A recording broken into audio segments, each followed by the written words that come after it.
Hello students, it's a pleasure to be back again. I'm A.S. Pillai.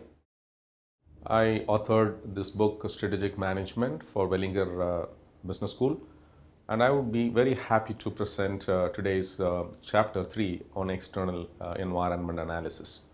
In the last two chapters, chapters 1 and 2, we discussed in detail about strategic management process, why it is important for organizations to adopt strategic management process for long-term success.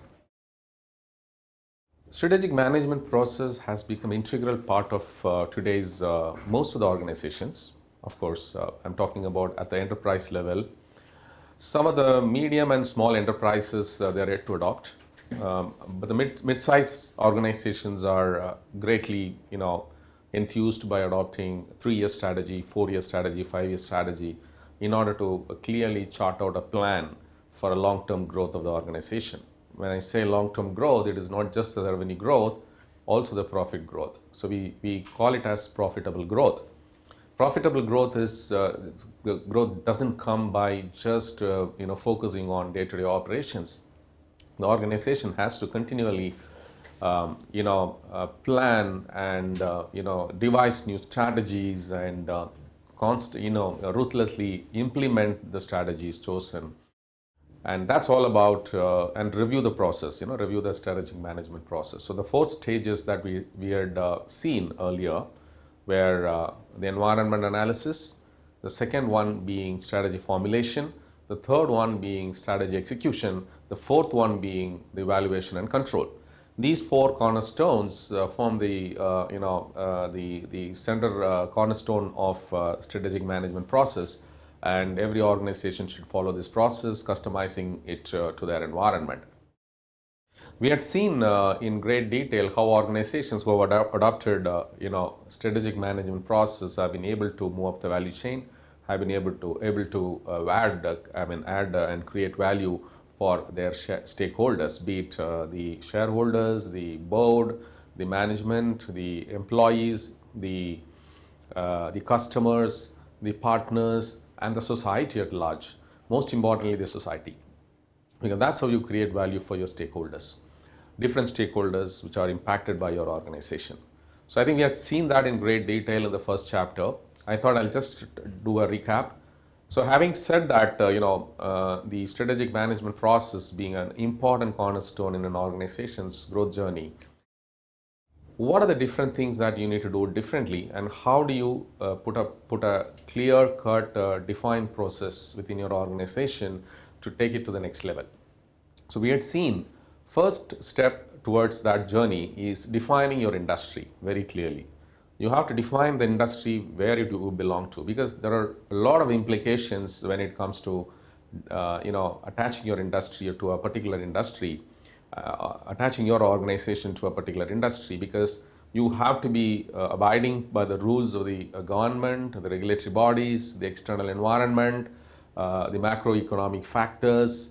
You have to align your entire organization to the external environment. Some of those factors and the forces you may not have direct control with. So how do you deal with all these things? So you look at the industry from a competition standpoint. You look at because competition is all doing well and they are going ahead of you, and then how do you do a catch up, or how do you want to lead the market and become a leader, or you want to stay as a laggard, or you want to create a niche domain and then you want to excel in it, or you want to become a visionary or a leader. So that means you can stay ahead of the value curve. Your company becomes innovative, and you command a great respect and a brand name in the industry, and then thereby you're able to contribute a whole lot to the socio-economic environment in the country. So having said this, now industry and competition analysis are 2 important things before you start your strategic management process. The mark-to-market of the industry with the industry, and then understanding what are the factors, how do you benchmark yourself, and what kind of tools that you'll be using, like the Gartner tool or the IDC tool or different tools that are available in the market from an industry competition analysis standpoint. So These things are very important as the setting the stage for devising a robust strategic management process for your organization. Now let's get into the process. The next step in the strategic management process is environment analysis, external environment. The external environment is very important because from that perspective, there are I would call in an acronym called PEST. PEST analysis. It is very popularly known as, political, legal, and regulatory. All this is one category, because whatever the government decides to do, it will have a major ramification or implication to the industry, different industries in the marketplace. So that is one, P. The first one stands for P, which is political, legal, and regulatory. The second one is economic forces, E. So the economic forces are going to really impact your organization in very different forms. So you need to, how do we look at that? How do you proactively plan and mitigate the risks due to fluctuations and uncertainty or volatility in the market and the economy? So that is the second one. The third one is S, which is social forces. Social forces is very important because your organization is in a social environment. How does it impact a social and demographic part of the overall environment? How it is going to impact your organization? So let us see all that. The fourth one is demographic. We have seen that. Demographic, India is a large country with 120 crore population or 1.2 billion population, and it presents a great opportunity, challenge as well as opportunity for every organization, both in India as well as the global companies who want to set up business in India. We will also talk about the technological forces, that is the T, which is missed out here. PEST, how technology is going to impact your organization from an overall perspective. There are a lot of innovation that keeps happening across industries, whether it is automobile industry or financial services industry or IT industry or telecom industry or mobile industry or even the e-commerce industry, retail industry. The way we do things today have changed drastically and dramatically over the last few years. And every day there is a lot of change that's happening in the marketplace. So how does your organization cope up with all those challenges with regard to changes in technology, changes in customer expectation for your products and services? This is going to be the key thing for your profitable growth. So we will see all that. Then we'll also talk about environment scanning and what are the best methods of forecasting the environment. There are multiple ways of doing forecasts, predict your future. But it is very difficult to get a precise and perfect prediction and forecasting of your environment, given the constraints, given the challenges, given the uncertainty the markets are going through, the whole global economy is going through.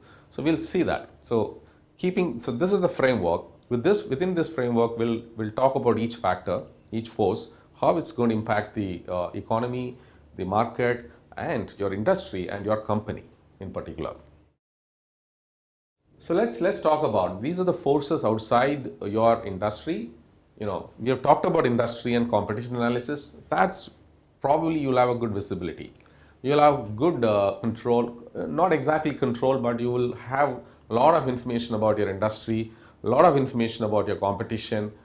Still there are many other forces that are beyond the industry and your organization and your competition. So we need to capture all of those, and then from day one, before you start making the strategy for your organization, how do you look at it? How do you plan yourself? How do you list down the risks? How do you do a mitigation plan for alleviating the risk for your organization? It's a process to analyze the environment external to the industry and the competition, to understand the broad factors of the macroeconomic environment. How does it impact your industry as a whole, thereby impacting your company, in the process. So your revenues can get impacted, your market share can get impacted, or your profitability can get impacted, or your customer acquisition strategy can get impacted. So all of that we need to see. We will also talk about, as in the previous case, we talked about the tools in the industry and competition analysis, whether it is a SWOT analysis or a, reports like IDC and Gartner. So we have to use certain tools, whereby you are able to, have control. You are able to, forecast. You are able to see how this industry is going to move, how this market is going to move, how this environment is going to help me in order to do my business, in order to not only just do business, how do I become a leader in this business? How do I become successful in this business? How do I create value for my stakeholders? So this is the whole objective of this particular chapter. I'm sure you'll be enjoying it like you have enjoyed the fundamentals of strategic management process and industry and competition analysis, the last two chapters. I would be very glad, anytime in the future, if you have any questions, you can always write to me through vSchool. I would be more than glad to, assist you in any regard. Let's talk about what are the different categories of, macroeconomic environment. So, as I said earlier, the first category is coming under the government purview, which is basically the political, legal, and legal system and the regulatory environment. So that's where the government policy, it could be anything, government policies and government parliament enacts law and policies for the whole economy. So in that process, government policy towards FDI in different sectors, different verticals, different industries. Suppose you are in the insurance industry. What happens if foreign direct investment cap is increased from 24% to 49%? So that means it's going to bring in a lot of foreign capital into the market. So it's going to help the insurance company in terms of expanding the business and diversifying into the other financial services, related financial services, in the country. So that thereby it is going to impact in a whole lot. FDI is going to impact in a whole lot for a particular industry. Or what happens if defense sector is being opened up to the foreign direct investment. So a lot of manufacturing activity will start happening because the companies are going to manufacture the defense equipment within India rather than importing. Thereby it is helping the trade, helping in the improving the trade deficit, as well as creating jobs for the manufacturing sector. Because those companies will be bringing in capital into the country and they'll start putting up plants and manufacturing facilities in order to produce those defense capital goods. So that is going to really impact. So similar way FDI is being opened up. This government, new government has taken over, Modi government, the NDA government. They started doing a lot of things around the foreign direct investment, which is a major shift. I mean, it's been continuing from the earlier UPA government, but they didn't have mandate.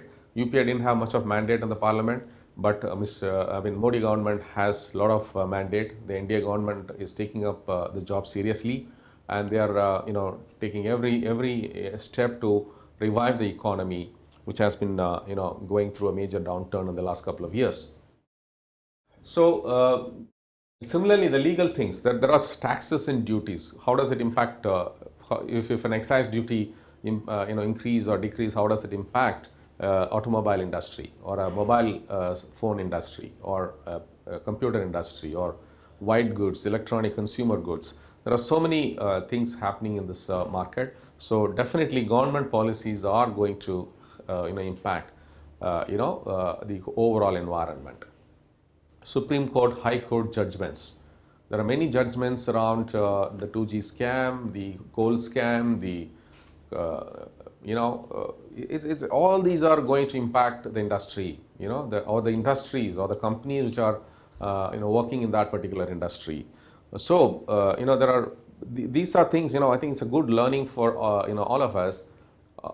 What kind of governance, what kind of compliance, what kind of risk management every organization needs to do, in order not to get into these legal escalations and legal issues, because it will take up a lot of the organization time in order to set right the bad reputation that you created for the company has created for itself.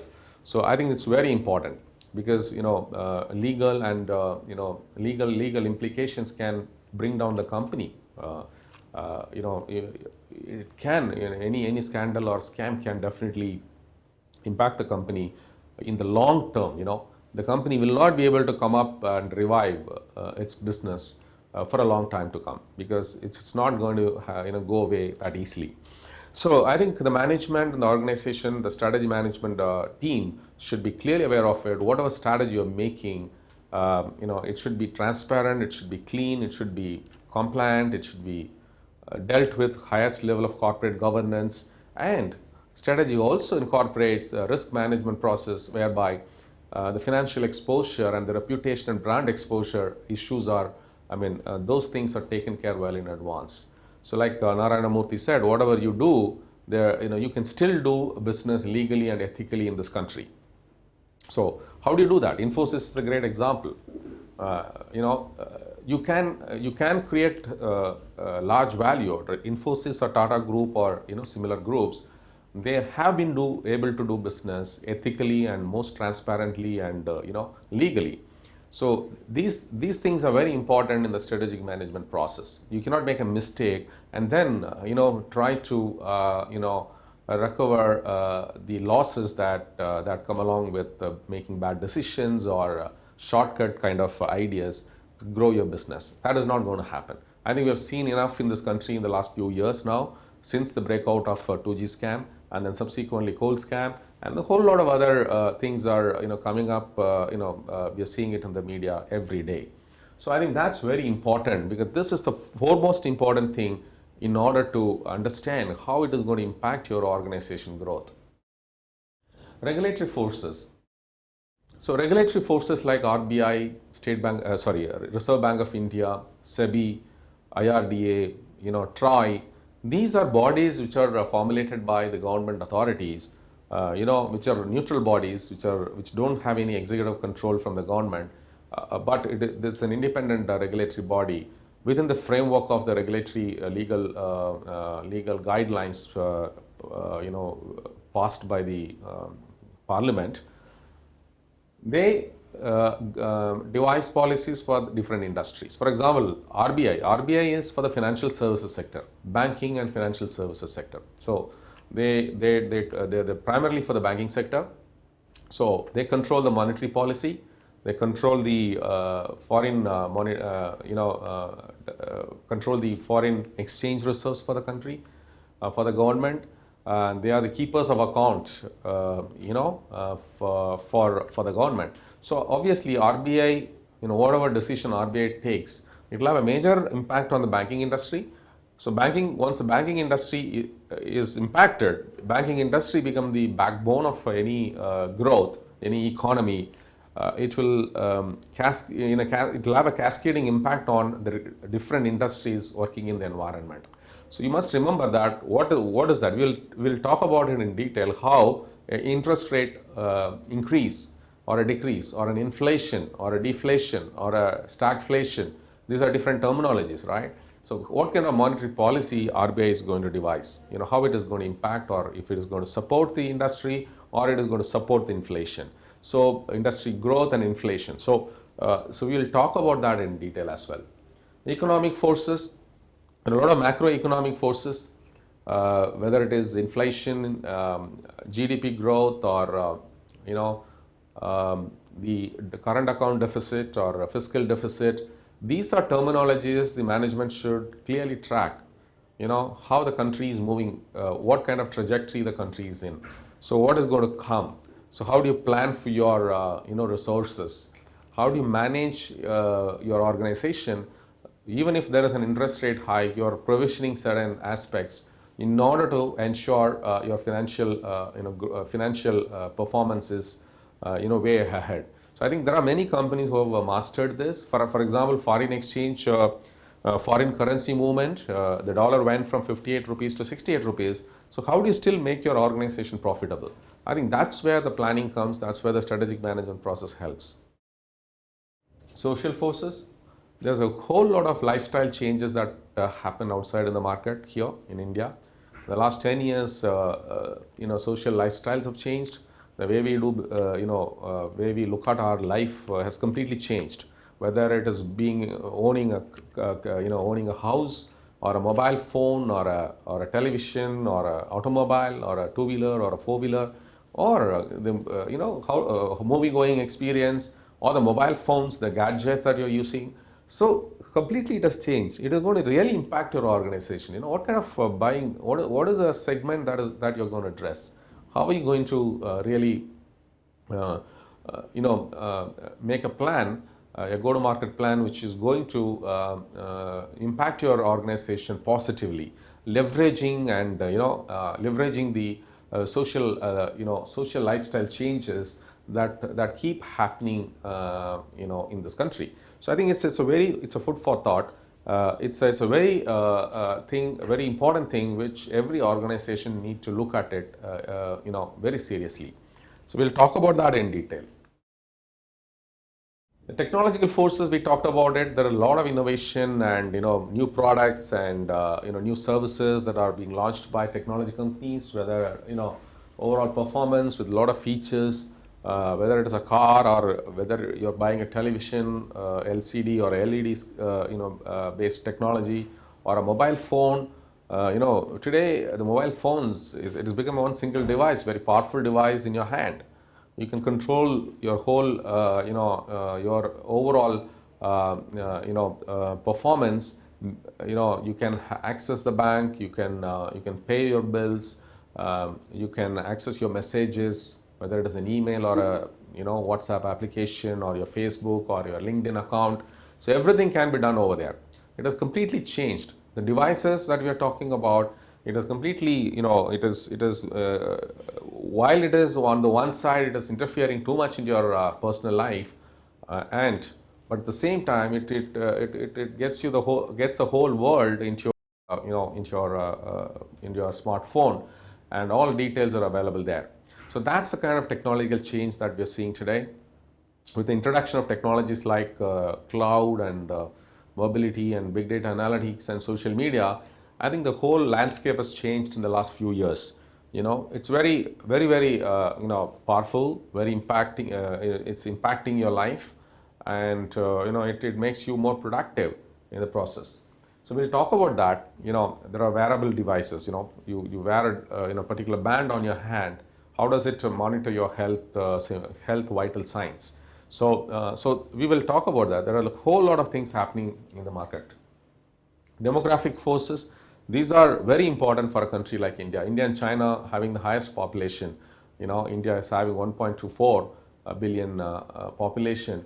So you can see, we have different strata of society. We have the pyramid, the big pyramid, which starts from bottom of the pyramid to the top income group, high net worth individuals in the country. So you can create products and market segments for each of those each of those people who are living in each of those each of the strata at the level of society. So it also involves understanding the society in a different manner, understanding the demographics in a different manner. What kind of age group, the gender levels, income levels. So these will help you to innovate new products for that particular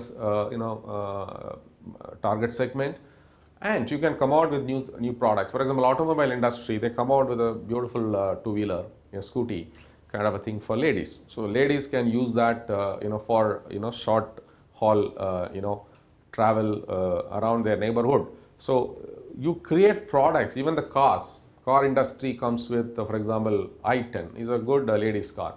So you can, so for gender based product innovation is already happening, or the age group wise for children. This is the kind of product that children like. This is the kind of product adults like. So different age groups, you can create product innovation.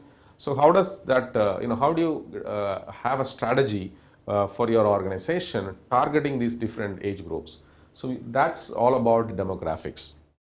So we talked about political and legal forces.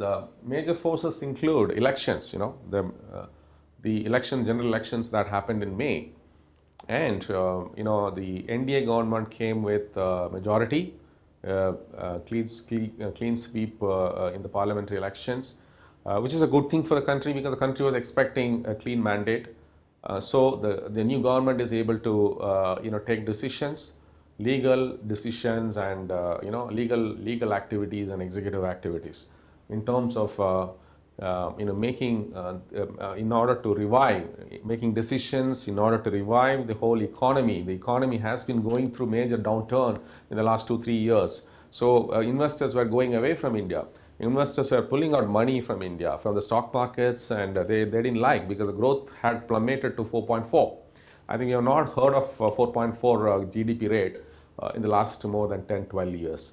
After reaching a level of 9 plus in 2010-11. So last 3 years we have been lagging, and the policy paralysis has really impacted the functioning of the government, and new policies were not framed. They didn't have a mandate because of the alliance issues. There were coalition support in the earlier government. So the UPA government was not really able to take bold decisions which would revive the economy. Having said that, the capability of the new government, people have faith in that, and they have the ability to take decisions which will support the industry, support the economy. So I think this area is really getting exciting. Most organizations are watching for what this government is doing, the new NDA government. We are already, in the last 100 days that we have seen, there has been a tremendous amount of traction and momentum that's been built. There are a lot of incremental changes that have happened in the policies, which have created a positive sentiment returning to the whole economy. The investors are coming back. The stock market has appreciated more than 15-20% in the last 1 year. So I think that is really good. Because stock market is the leading indicator for the economic revival. So I am sure in the next 1 or 2 quarters the economy will revive in a positive manner. Already we are seeing the G1 GDP growth for the financial year 14-15 to be around 5.6. So it has jumped from 4.4 to 4.4, 4.6. That was the level that we had last seen in the Q3 and Q4 of the last financial year, 13 and 14. In 14-15 Q1, we are seeing a tremendous improvement of 5.6. So I think if we can sustain that, 5.6 becomes 6, and then around that 6.5 in the Q3 and Q4, we will clearly see the GDP growth for this financial year to be around the 6 plus. So that's what the economists are predicting, forecasting. So I think this is very, very important, political, legal, and that system. How fast Supreme Court decisions on various things, for the malpractices and unethical way of doing business. I think there is a cleanup which is happening on one side, and there is a revival that's happening on the other side. That's the net story of India today. Cleaning up happening on the one side and revival happening on the other side, which is good, because we need both, and we need to have a much more powerful economy, and where the investors have a lot of confidence. It is not about doing hanky-panky things and then after 3-4 years you get caught in those scams and scandals. I think that we don't want to see again. So that we have seen in the last few years. Now I think the investors' faith and confidence will come if there is transparency, there is governance, corporate governance, there is compliance all over the being adopted by all the companies. So it's very important.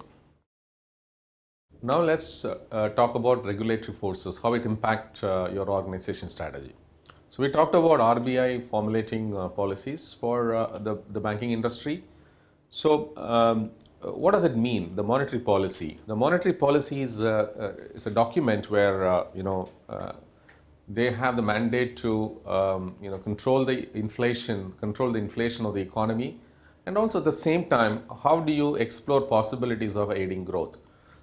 So there are multiple scenarios, multiple challenges, multiple scenarios. So no one thing works at a time. It's a combination of different monetary policy tools the RBI is able to use in order to ensure that the unwanted things are under control, and what we need to see is going in the right direction. What I mean by unwanted things is the inflation and high deficits. The twin deficits like fiscal deficit and current account deficit. Inflation, how do you control all of that? And at the same time, how do you improve your foreign exchange reserves? How do you improve the growth in the economy, the GDP growth? I think that's the whole framework with which the monetary policy is being devised.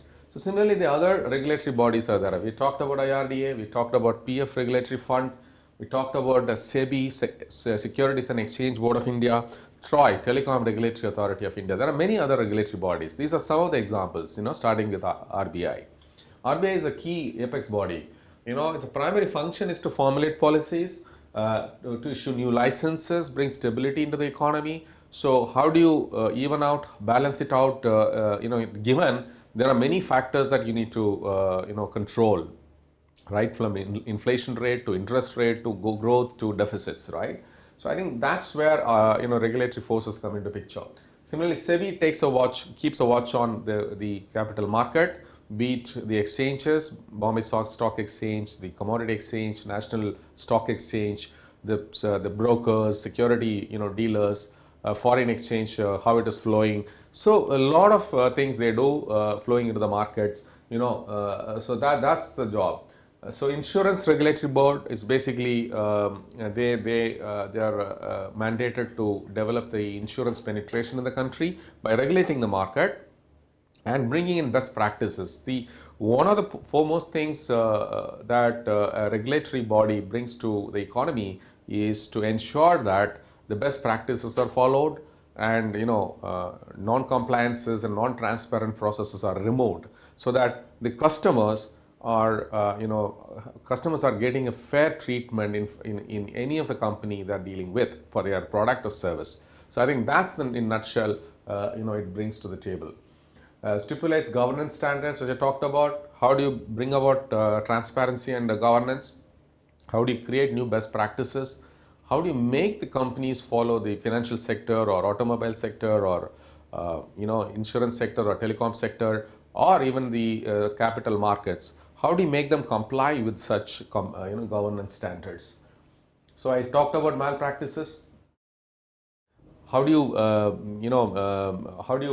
bring in restrictions when the things are going not in favor? Define conditions for respective industry and secure economy from external shocks. External shocks, like for example in 2008 when Lehman Brothers collapsed, there was a whole cascading impact on global markets. Our markets went to the level of 8,000 from 21,000, Sensex I'm talking about. So when that happens, investors pull out money from the companies, from the stocks. So what happens then? Then the whole market goes down, and it creates outflow from India, and it creates a huge deficit on the foreign exchange side. Touch wood, we had good reserves at that point in time. We were able to, and our economy was growing at 8 to 9% at that time, and we had gone down to 6% growth briefly, and then we were able to come back to 8, 9 the year 10, 11.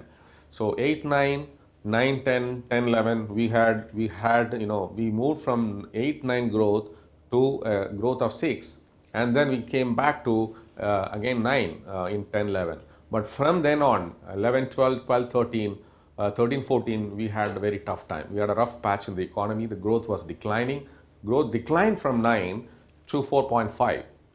Just imagine. So that's very that's the worst period in our economy. So external shocks is when there is external shock, when there is a policy change, when there are policy changes in the US economy or European economy, it will immediately have an overnight impact on the Indian economy. So how do you basically prevent our country from external factors? So, and at the same time you maintain the value of rupee, or your rupee cannot get devalued or depreciated, or dollar becomes appreciated. So it becomes very costly to import your things,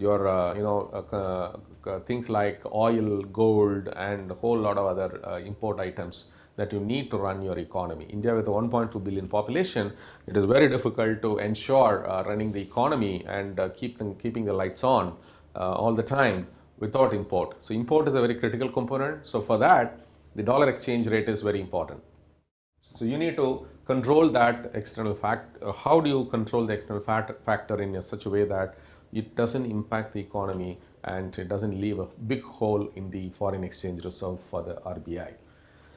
So malpractices, so we talked about it, talked about scams and scandals. I think we need to have tight rules and regulations and transparency mechanism and governance mechanism and high quality of corporate governance. I think these are very important things I think the strategy management team should consider while devising the strategy for your organization.